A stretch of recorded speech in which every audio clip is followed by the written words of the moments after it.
Hello বন্ধুরা, কেমন আছো তোমরা সবাই? আশা করি অনেক অনেক ভালোই আছো। আর তোমাদের ভালোবাসায় আমি অনেক ভালো আছি, কারণ তোমরা আমাকে যে পরিমাণে ভালোবাসা দিয়েছো এবং সাপোর্ট দিয়েছো তা আমি কোনোদিন ভুলতে পারবো না। তাই তোমাদেরকে মজা দেওয়ার জন্য আবারও একটি নতুন গল্প নিয়ে হাজির হলাম, গল্পটি শোনার মতো। আশা করি তোমাদের দাঁড়িয়ে যাবে। আমি কলেজে এইচএসসি পড়ার সময় এই ঘটনাটা ঘটেছিল। আমি কলেজ হোস্টেলে থাকতাম। হোস্টেলটা ছিল একতলা বিল্ডিং। আমি সেকেন্ড ইয়ারে ওঠার পর হঠাৎ করেই কলেজ কর্তৃপক্ষ ঘোষণা দিল যে হোস্টেল ভেঙে বহুতল করা হবে। আমাদেরকে 2 মাসের সময় দেওয়া হলো, এর মধ্যেই যে যার মতো থাকার জায়গা ঠিক করে নেবে। আশেপাশে আমার কোনো আত্মীয় স্বজন ছিল না। মেসের জন্য কয়েকদিন ঘুরলাম, কিন্তু পছন্দ মতো পেলাম না। আমার তো ভয় হলো যে শেষ পর্যন্ত হয়তো আমি থাকার জায়গা খুঁজে পাবো না। সেক্ষেত্রে আমার পড়াশোনার কি হবে সেটা ভেবেই অস্থির হয়ে পড়লাম। চেষ্টা করে করে যখন হতাশ, তখনই আমার এক বন্ধু খবর দিল যে এক ভদ্রলোক পেইং গেস্ট রাখবে। আমি কাল বিলম্ব না করে সেখানে ছুটলাম। কলেজ থেকে মাইলখানেক দূরে গ্রাম্য পরিবেশে পাকা বাড়ি। বাড়িওয়ালা ভদ্রলোক খুবই অমায়িক। উনি একজন অবসরপ্রাপ্ত সহকারী জজ। বুড়ো বুড়ি ছাড়া বাড়িতে আর কেউ থাকে না। ভদ্রলোকের বয়স হয়ে গেছে বলে বাসায় একজন লোক দরকার যে বিপদে সাহায্য করতে পারবে, টুকটাক বাজার করতে পারবে আর বুড়োকে একটু সময় দিতে পারবে। আমি শুনেছিলাম পেইং গেস্ট রাখবে, কিন্তু আমার ভাগ্য আরো ভালো। উনি আমার থাকা খাওয়ার জন্য কোনো টাকা পয়সা নেবেন না বলে জানালেন। ভদ্রলোকও আমাকে পছন্দ করলেন। আমি আর দেরি না করে পরদিনই ব্যাগপত্র নিয়ে হাজির হলাম। বাড়ির কাছেই একটা বিশাল খেলার মাঠ ছিল। বিকেলবেলা এলাকার প্রচুর ছেলে মেয়ে সেই মাঠে খেলাধুলা করত, আর সকালবেলা যুবক থেকে বুড়োরা আসতো ব্যায়াম করতে। আমার অভ্যাস ছিল প্রতিদিন ভোরে উঠে দৌড়ানো। যারা আসতো প্রায় সবাই পরিচিত হয়ে উঠেছিলাম। হঠাৎ একদিন একজন নতুন অতিথিকে দৌড়াতে দেখলাম। ভদ্রলোক সহজেই আমার দৃষ্টি আকর্ষণ করল, কারণ উনি দারুণ হ্যান্ডসাম, পেটানো শরীর, বেশ লম্বা, আর দেখেই বোঝা যায় শরীরে তাকত আছে। আমি একবার উনাকে পানি করার সময় হাত তুলে সালাম দিলাম। উনিও জবাব দিলেন এবং হাসলেন। সবচেয়ে উল্লেখযোগ্য হলো উনি বারবার পিছন ফিরে আমাকে দেখছিলেন। ভদ্রলোক শ্যামলা, কালোই বলা চলে, গোঁফ আছে, তবে দেখেই বোঝা যায় লোকটা খুব মিশুক প্রকৃতির। সেদিনই বিকেলবেলা আমি মাঠের একপাশে বসে খেলা দেখছিলাম। এমন সময় সেই ভদ্রলোককে দেখলাম, তবে একা নয়, সাথে 8-9 বছরের একটা বাচ্চা মেয়ে খেলনা হাতে তার সাথে হাঁটছে। হঠাৎ করেই বাতাসে খেলনাটা ছুটে মাঠের মধ্যে উড়ে গেল। আমি দৌড়ে গিয়ে খেলনাটা এনে মেয়েটার হাতে দিলাম। ভদ্রলোক খুব খুশি হয়ে বললেন, thanks brother, many many thanks. আমি আপনাকে সকালে মাঠে দেখেছি, রাইট? আমি মুখে জবাব না দিয়ে মাথা ঝাঁকালাম।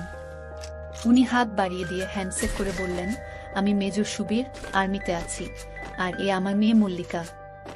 আসুন না আমার বাসায়, জমিয়ে আড্ডা দেয়া যাবে। বেশি দূরে নয়, এই তো কাছেই। আমি কথা দিলাম যে অবশ্যই যাব। উনি বাসার লোকেশন বলে দিলেন। এখান থেকে উত্তর দিকে 8টা বাড়ি পরেই একটা মুদি দোকান আছে, রহমান স্টোর্স। সেটার পিছনেই তাদের বাড়ি। আমার নেম প্লেট দেয়া আছে। আমি চিনলাম বাসাটা, একটা একতলা বাড়ি। যাব ভেবেছিলাম, কিন্তু পরে ভুলে গেলাম। 2 দিন পর ভোরে সুবীর সাহেবের সাথে আবার দেখা।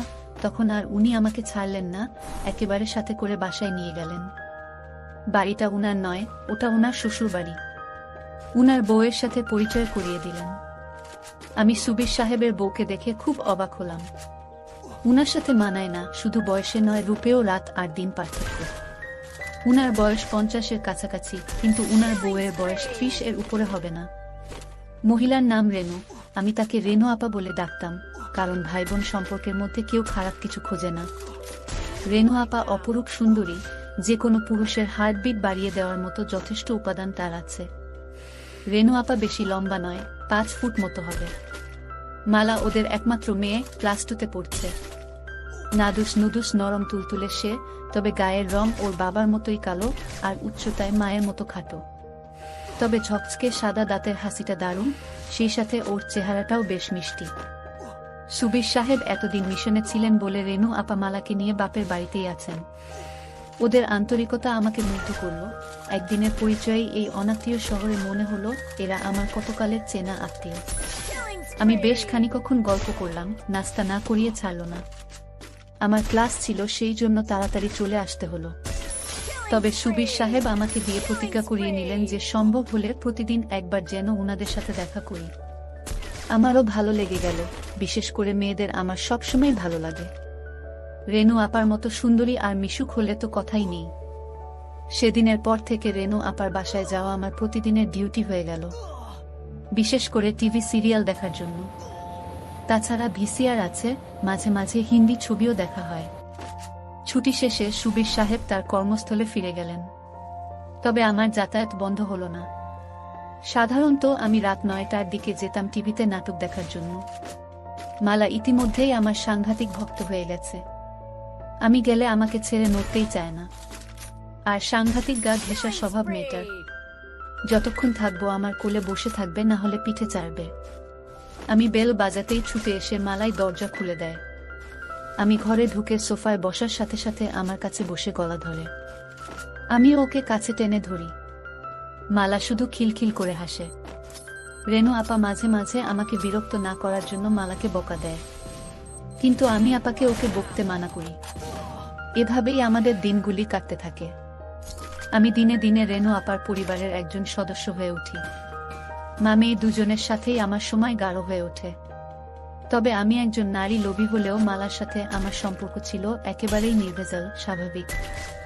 আমার মনে ওই বাচ্চা মেয়েটা সম্পর্কে কোনো খারাপ উদ্দেশ্য ছিল না। এমনকি রেনু আপা একটা আইটেম হলেও আমি তাকে খুবই সম্মানের চোখে দেখতাম।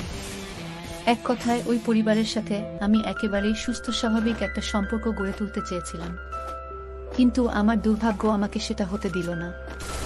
জানি না কেন, আমি যেখানেই যাই সেখানেই কোনো মেয়ে মানুষের সাথেই আমার সম্পর্ক সঠিক পথে থাকে না।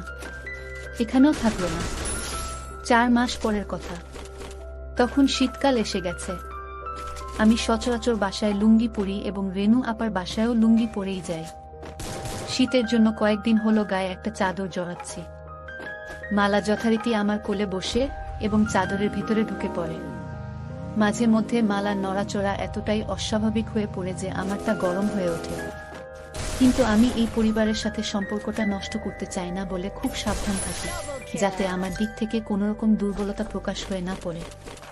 কিন্তু সবসময় মনে হয় আমরা যা চাই বিধাতা তা চান না। প্রকৃতপক্ষে সবই তো তার দখলে। একদিন আমি যথারীতি রেনু আপার বাসায় গিয়ে ড্রয়িং রুমে টিভি ছেড়ে বসলাম। আপা রান্নাঘরে ব্যস্ত ছিল বলে আমাকে বসতে বলে চলে গেল। মালা পড়াশোনা করছিল। আধ ঘন্টা পরে মালা পড়া শেষ করে ড্রয়িং রুমে এলো। আমাকে দেখেই ছুটে এসে আমার 2 পাশে পা দিয়ে কোলে বসে গেল চাদর সরিয়ে। মালা কখনো বসে স্থির থাকে না, সেদিনও বেশিক্ষণ স্থির থাকল না। মিনিট 5 মধ্যেই ওর নড়াচড়া শুরু হয়ে গেল। তবে সেদিনের নড়াচড়ার পরিমাণটা ছিল বেশি।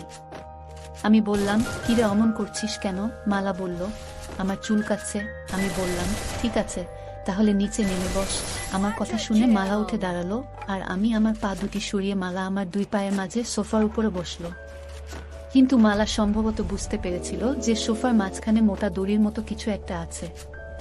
আমি ওটাকে থামানোর যথাসাধ্য চেষ্টা করলাম, কিন্তু পারলাম না। ওর কানের কাছে ফিসফিস করে ধমকে উঠলাম, এই মালা, কি হচ্ছে এসব? ছাড় বলছি।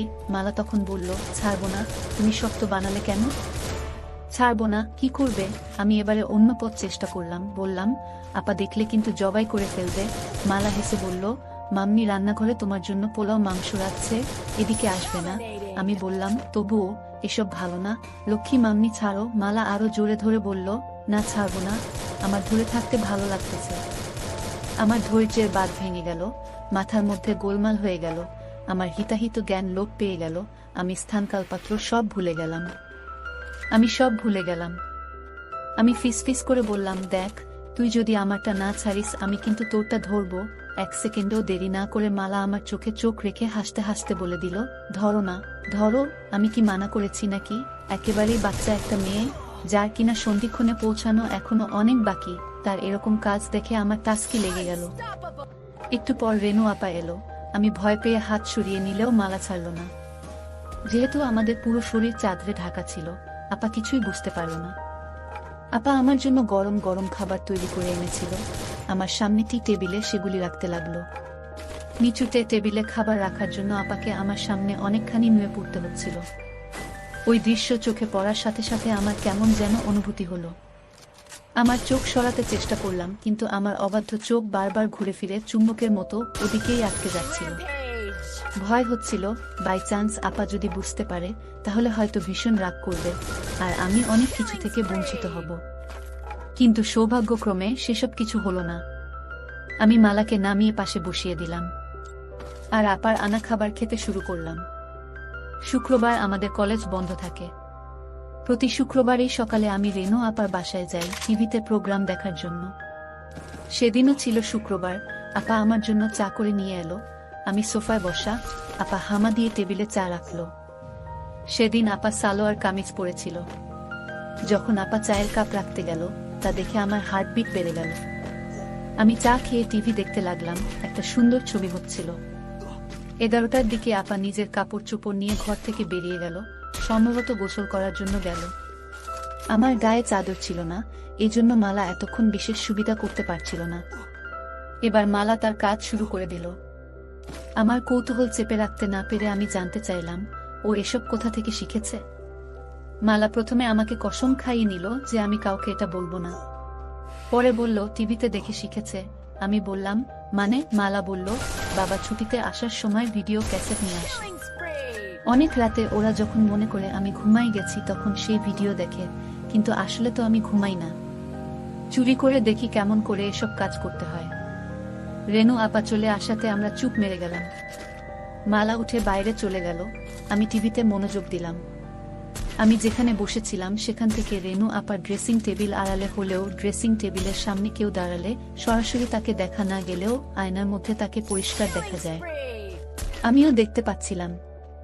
চাইছিলাম ওদিকে তাকাবো না, কিন্তু অবাধ্য চোখ বারবার ঘুরে ঘুরে ওদিকে চলে যাচ্ছিল। আপা টেবিলের উপরে পা তুলে দিয়ে লোশন মাখলো। হঠাৎ আমার বুকটা এমনভাবে ধরফর করতে লাগলো যে মনে হলো হৃৎপিণ্ডটা না বাইরে বের হয়ে যায়। কারণ রেনু আপা তার সব হঠাৎ করে আমার মাথার মধ্যে বিজলি খেলে গেল। মালার বলা কথাগুলো মনে পড়ে গেল। আমি রেনু আপার কার্যকলাপের মধ্যে পরিষ্কারভাবে অন্য কিছুর স্বাদ পেলাম, আর তার টার্গেট আর কেউ নয়, আমি। মুখে ভাই ডাকলেও তার আসল উদ্দেশ্য অন্য। মালার কথায় বুঝতে পেরেছি যে কোনো কারণেই হোক সুবীর বাবু কাজ করতে অক্ষম। সেক্ষেত্রে আপার কাতর হওয়াটাই স্বাভাবিক।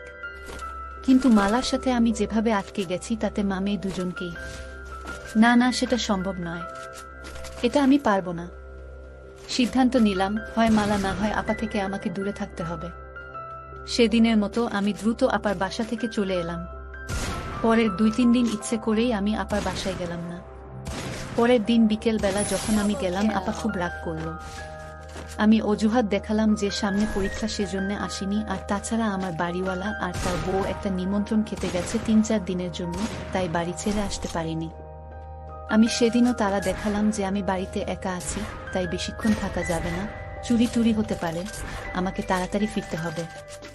আপা সব অকপটে বিশ্বাস করল। আসলে বাড়িওয়ালা সেদিনের জন্য দাওয়াত খেতে গেছিল। আমি এদিকে মালার সান্নিধ্য মনে প্রাণে চাইছিলাম। আর তাছাড়া এ কয়দিন মালাকে নিয়ে হাত দিয়ে কাজ চালিয়েছি। চোখের দেখা দেখিনি, তাই এটাই সবচেয়ে বড় সুযোগ। বাড়িতে আমি একা। মালাকে সাথে নিয়ে যাওয়ার কথা বলতেই আপা রাজি হয়ে গেল।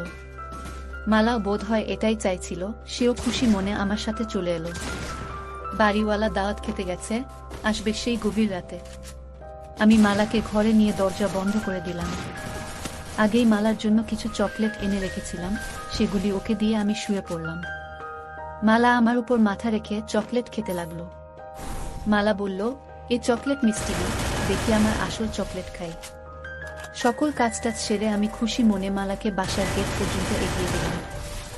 যাওয়ার পথে মালাকে বললাম যে আমি পরীক্ষার পড়া নিয়ে কয়েকদিন ব্যস্ত থাকবো, তাই ওদের বাসায় যেতে পারবো না। আমার মাথায় আরেক ফোন দিয়ে এলো, তাই মালাকে বললাম, যদি পারিস তুই নিজেই সকালে চলে আসিস। সত্যি আমি 3-4 দিন না যাওয়াতে এক ভোরে মালা এসে হাজির। আমি ওকে নিয়ে বাড়ির পিছনের সবজি খেতে গিয়ে বসলাম। ওখানে সকালে রোদটা লাগে আর জায়গাটা নির্জন, সচরাচর ওদিকে কেউ যায় না। আবার দুজনে মিলে কাজ শুরু করে দিলাম। বেশ শান্তি পেলাম আজ। ঠিক পরের দিন মালা একটা দুঃসংবাদটা দিল। সুবীর বাবু কোয়ার্টার পেয়েছেন, মালারা খুব শীঘ্রই ঢাকায় চলে যাচ্ছে। মালা খবর দিল যে রেনু আপা আমাকে দেখা করতে বলেছে। আমি দ্রুত রেনু আপার সাথে দেখা করলাম। আপা আমাকে তার স্বামীর লেখা চিঠি পড়তে দিল। সুবীর বাবু আসতে পারবেন না, তাই আমাকে অনুরোধ করেছেন মালা আর আপাকে ঢাকার গাড়িতে উঠিয়ে দেওয়ার জন্য। রেনু আপার সকল প্রস্তুতি আগে থেকেই নেওয়া ছিল। আমাকে পরের দিনের টিকিট আনতে বলল। আমি পরের দিনের ট্রেনেই আপা আর মালাকে তুলে দিলাম। আমার কেন যেন মনে হলো আপা আমার উপর রাগ করেই তাড়াহুড়ো করে চলে গেল। অনার্স করার পরে পারিবারিক জটিলতার কারণে আমার আর গতানুগতিক লেখাপড়া করা সম্ভব হচ্ছিল না। তাই বিদেশ যাবার উদ্দেশ্যে কর্মমুখী শিক্ষা নেয়ার জন্য ঢাকার একটা বড় নামকরা শিক্ষায়তনে ভর্তি হলাম। এক বন্ধুর সাথে মেশে থাকতাম। ঢাকায় আসার পর থেকেই রেনু আপা আর মালার সাথে দেখা করার এক অদম্য আগ্রহ থাকলেও ইনস্টিটিউটের কঠিন নিয়মকানুনের জন্য হয়ে ওঠেনি। কারণ সকাল 7টা থেকে দুপুর 2টা পর্যন্ত ক্লাস করতে হতো, তারপরে মেসে ফিরে পরের দিনের হোমওয়ার্ক করতে হতো। সপ্তাহে শুধু শুক্রবারে ছুটি থাকত। বেশি ছুটি পেলেই বাড়িতে যেতে হতো টাকার জন্য। এসব কারণে আর হয়ে ওঠেনি। সবচেয়ে বড় সমস্যা হলো রেনু আপাদেরকে তো খুঁজে বের করতে হবে। আমি সুবীর বাবুর ঠিকানা জানি না, আর সে কাজের জন্য যথেষ্ট সময় দরকার, যেটা আমি কোনোভাবেই ম্যানেজ করতে পারছিলাম না। হঠাৎ করেই ইনস্টিটিউট 2 সপ্তাহের জন্য বন্ধ হয়ে গেল। আমি বাড়ি যাওয়া বাদ দিয়ে মালাদের খুঁজে বের করার জন্য মনস্থির করলাম। মনটা বড়ই আওলা লাগতেছিল। আমি ছুটির কথা বন্ধুকে বললাম, কিন্তু বাড়ি যাব না সেটা বললাম না। পরের দিন বন্ধু কাজে বেরিয়ে যাওয়ার সময় শুধু জানালাম আমি হয়তো বাড়ি চলে যেতে পারি। প্রথমেই গেলাম ঢাকা সেনানিবাস অফিসার্স কোয়ার্টার্স এলাকায়। ঢুকতেই গার্ডদের বসার রুম, সেখানে জিজ্ঞেস করে জানতে পারলাম সুবীর বাবু অনেক আগে কোয়ার্টারে থাকতেন। পরে তিনি মিশনে বিদেশ চলে যান। বিদেশ থেকে ফিরে ঢাকায় বাড়ি কিনেছেন। উনার পরিবার সেই বাড়িতেই থাকে, কিন্তু তারা সেই বাসার ঠিকানা দিতে পারল না। তবে আমাকে আর্মি হেডকোয়ার্টারে খোঁজ নেবার পরামর্শ দিল। আমি সোজা হেডকোয়ার্টারে গিয়ে খোঁজ নিলাম। সুবীর বাবুর প্রমোশন হয়ে এখন তিনি লেফটেন্যান্ট কর্নেল। বাসার ঠিকানা পাওয়া গেল। আমি কোনো দ্বিধা না করে সোজা চলে গেলাম মিরপুরের সেই বাসায়। সহজেই পাওয়া গেল। নম্বর মিলিয়ে 6তলা বিল্ডিং এর সামনে যেতেই বসবাসকারীদের নেমপ্লেট চোখে পড়ল, সেখানে সুবীর বাবুর নামও আছে। আসলে সুবীর বাবু বাড়ি নয়, ফ্ল্যাট কিনেছেন। নামের পাশেই ফ্ল্যাটের নাম্বার দেয়া। 4 তলায় সুবীর বাবুর ফ্ল্যাট। 4 তলায় গিয়ে সুবীর বাবুর নাম লেখা দরজার বেল চাপতেই ভিতর থেকে আওয়াজ পেলাম। কে? জবাব না দিয়ে দাঁড়িয়ে রইলাম। কিছুক্ষণ পর দরজা খুলে গেল। মালাকে চিনতে একটু কষ্ট হলো, রাস্তায় দেখলে চিনতে পারতাম না। চেহারার আদলটা আছে, আর সবকিছু পাল্টে গেছে। বেশ লম্বা আর একটু মোটা হয়েছে মালা। আমাকে দেখেই চোখ কপালে তুলে একটা চিৎকার দিল, ও মামনি দেখো কে আসছে। রেনু আপা ছুটে এলো, আমাকে দেখেই কাছে টেনে নিল। বাসায় ঢোকার পর একটু অভিমান, একটু রাগ, কেন আসিনি, কেন খবর রাখিনি, এসব চলল অনেকক্ষণ ধরে।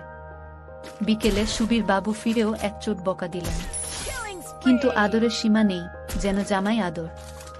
আপা আমাকে কি কি রান্না করে খাওয়াবে সেটা নিয়ে ব্যস্ত হয়ে গেল। বিকেলবেলা আপা আর্মিদের বউদের নাকি একটা ক্লাব আছে, সেখানে চলে গেল। পরে মালা আমাকে বলল আপা ফিরবে সন্ধ্যার পর। আপা গেলেও সুবীর বাবু বাসায় রইলেন। সেদিন আর মালাকে একা পেলামই না, তবে চোখে চোখে আমাদের অনেক কথা হয়ে গেল। এভাবে একটা দিন গেল। এতদিন পরে এলেও মালার মাঝে আমার জন্য ব্যাকুলতা দেখে ভালো লাগলো। যাক, শেষ পর্যন্ত এত কষ্ট করে খুঁজে বের করা সার্থক হবে বলে মনে হচ্ছে। সৌভাগ্য কাকে বলে। পরদিন সকালে অফিসে যাবার ঘণ্টাখানেক পর বাসায় ফিরে সুবীর বাবু ঘোষণা দিলেন উনাকে এক্ষুনি বান্দরবান ছুটতে হবে, ওখানে কি যেন একটা ঝামেলা হয়েছে। আধা ঘন্টার মধ্যে নিচে গাড়ি এসে হর্ন দিল, উনি চলে গেলেন। যাবার আগে আমাকে অনুরোধ করে বলে গেলেন আমি যেন উনি না ফেরা পর্যন্ত না যাই। মনে মনে বললাম আমিও তো সেটাই চাই। মালা সকালে স্কুলে গেছে, আসবে 2টার দিকে। বাসায় আমি আর রেনু আপা একা। আপা রান্নাঘরে ব্যস্ত রান্না নিয়ে। রান্না শেষে আপা আমাকে গোসল করে নিতে বলল। আমি গোসল থেকে বের হলে আপা গেল গোসল করতে। এ ফ্ল্যাটে গেস্ট রুম আছে, কাজী আপা বেডরুমে আর আমি গেস্ট রুমে। টেবিলে খাবার দেবার সময় খেয়াল করলাম আপার লোভী চোখ আমাকে কেবল দেখছে আর দেখছে, যেন গিলে খাবে। খাওয়া শেষ করে আপা আমাকে বলল, তোর সাথে আমার কিছু কথা আছে। আমি ব্যস্ততার ভান করে বললাম, আপা, আছি তো বেশ কিছুদিন, পরে শুনবো। আমি বুঝতে পেরেছিলাম আপা আমাকে কি বলতে চায়। আপা বলল, আচ্ছা ঠিক আছে, তুই রেস্ট নে, আমি একটু বেরোবো, একটু পরেই মালা চলে আসবে। আমি গেস্ট রুমে ফিরে এলাম। আপা সেজে গুজে যাওয়ার সময় আমার সাথে দেখা করে দরজা লাগাতে বলল। আপাকে কেমন যেন বিষণ্ণ লাগছিল। 2টার পরই কলিং বেল বাজলো। দরজা খুলে দিতেই মালার হাসি মুখ দেখতে পেলাম, খুশিতে চমকাচ্ছে। ঘরে ঢুকেই বলল, বাবা আসেনি, ওর বাবার বান্দরবান যাওয়ার কথা ওকে জানালাম।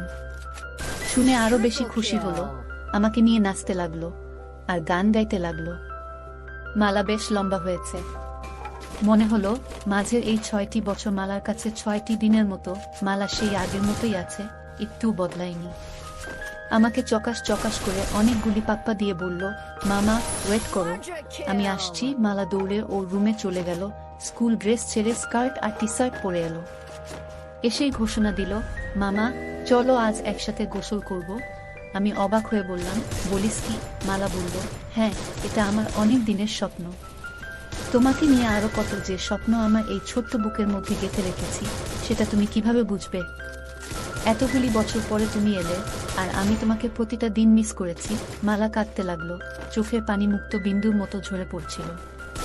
একটু স্থির হয়ে আবার আমাকে তাড়া দিল, কই চলো, বললাম না একসাথে গোসল করব। আমি বললাম, কিন্তু আমি তো গোসল করে নিয়েছি। মালা বলল, তাতে কি? আমি বললাম, তুই সত্যি একটু বদলাসনি, কেবল বড়ি হয়েছিস। মালা হাসলো, বলল, বড় তো হয়েছি তোমার জন্য, তখন যা যা পারোনি, এখন সব উসুল করে নাও, তোমাকে সব উজাড় করে দেব, এটা আমার অনেক দিনের আশা। মালাকে বললাম, একটা সত্যি কথা বলবি? তুই কি এখনো ইনটেক? মালা বড় বড় চোখ করে আমার দিকে তাকিয়ে বলল, মামা তুমি তোমার মালাকে চেনো না? তুমি ছাড়া এই দুনিয়ায় আর কে আছে যে আমাকে আনবক্স করবে? আমি তো তোমার জন্যই সব জমিয়ে রেখেছি। আমাদের প্রথম একটু কষ্ট হলেও আস্তে আস্তে মজা চলে এলো। মালাও দারুণভাবে এনজয় করতে লাগলো। সন্ধ্যার পর রেনু আপা এলে আমরা বসে বসে অনেক গল্প করলাম। রেনু আপা আমার দিকে কি রকম করে যেন চোখে তাকাচ্ছিল। রাতে আমি শুয়ে পড়ার পরে আগের রাতে সুবীর বাবু আমার মশারি টাঙিয়ে দিয়েছিল। সেদিন রাতে সুবীর বাবু না থাকাতে আপাকে দেখলাম মশারি হাতে আমার বিছানার কাছে আসতে। আমি ঘুমের ভান করে মটকা মেরে পড়ে রইলাম।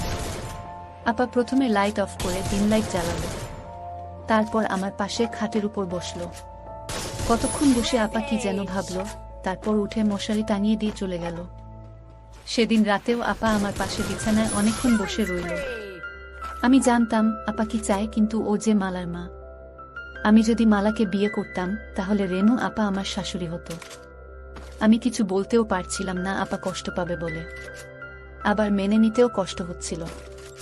আপাকে আমি অন্য চোখে দেখতাম, মনে মনে খুব শ্রদ্ধা করতাম। মাথার মধ্যে আমার চিন্তার ঝড় বয়ে যাচ্ছে, একটা দ্বন্দ্ব চলছিল। শেষ পর্যন্ত সিদ্ধান্ত নিলাম, না, এমন কাজ করা যাবে না। কারণ ও যে মালার মা, ওকে যে আমি বড় শ্রদ্ধার চোখে দেখি। তাই আপা যখন কাছে চলে এলো, আমি বললাম, ছি আপা, এ কি করছে? আপা যেন পাগল হয়ে গেল। আমাকে ধরে বলল, প্লিজ আমাকে একটু সুখ দে, আমি আর থাকতে পারছি না, আমি তিলে তিলে শেষ হয়ে যাচ্ছি। লক্ষ্মী ভাই আমার, আমাকে বঞ্চিত করিস না। সেই প্রথম তুই যখন আমাদের বাসায় আসলি তখন থেকেই তোর জন্য পাগল হয়ে আছি। বন্ধুরা, ভিডিওটি অনেক বড় হয়ে যাওয়ার কারণে গল্পের বাকি অংশ অন্য কোনো ভিডিওতে দেওয়া হবে। সবাই সাথেই থাকো। দেখলাম মশারি হাতে আমার বিছানার কাছে আসতে। আমি ঘুমের ভান করে মটকা মেরে পড়ে রইলাম। আপা প্রথমে লাইট অফ করে ডিম লাইট জ্বালালো, তারপর আমার পাশে খাটের উপর বসলো। কতক্ষণ বসে আপা কি যেন ভাবলো, তারপর উঠে মশারি টাঙিয়ে দিয়ে চলে গেল। সেদিন রাতেও আপা আমার পাশে বিছানায় অনেকক্ষণ বসে রইল। আমি জানতাম আপা কি চায়, কিন্তু ও যে মালার মা। আমি যদি মালাকে বিয়ে করতাম তাহলে রেনু আপা আমার শাশুড়ি হতো। আমি কিছু বলতেও পারছিলাম না আপা কষ্ট পাবে বলে, আবার মেনে নিতেও কষ্ট হচ্ছিল। আপাকে আমি অন্য চোখে দেখতাম, মনে মনে খুব শ্রদ্ধা করতাম। মাথার মধ্যে আমার চিন্তার ঝড় বয়ে যাচ্ছে, একটা দ্বন্দ্ব চলছিল। শেষ পর্যন্ত সিদ্ধান্ত নিলাম, না, এমন কাজ করা যাবে না। কারণ ও যে মালার মা, ওকে যে আমি বড় শ্রদ্ধার চোখে দেখি। তাই আপা যখন কাছে চলে এলো, আমি বললাম, ছি আপা, এ কি করছে? আপা যেন পাগল হয়ে গেল। আমাকে ধরে বলল, প্লিজ আমাকে একটু সুখ দে, আমি আর থাকতে পারছি না, আমি তিলে তিলে শেষ হয়ে যাচ্ছি, লক্ষ্মী ভাই আমার, আমাকে বঞ্চিত করিস না।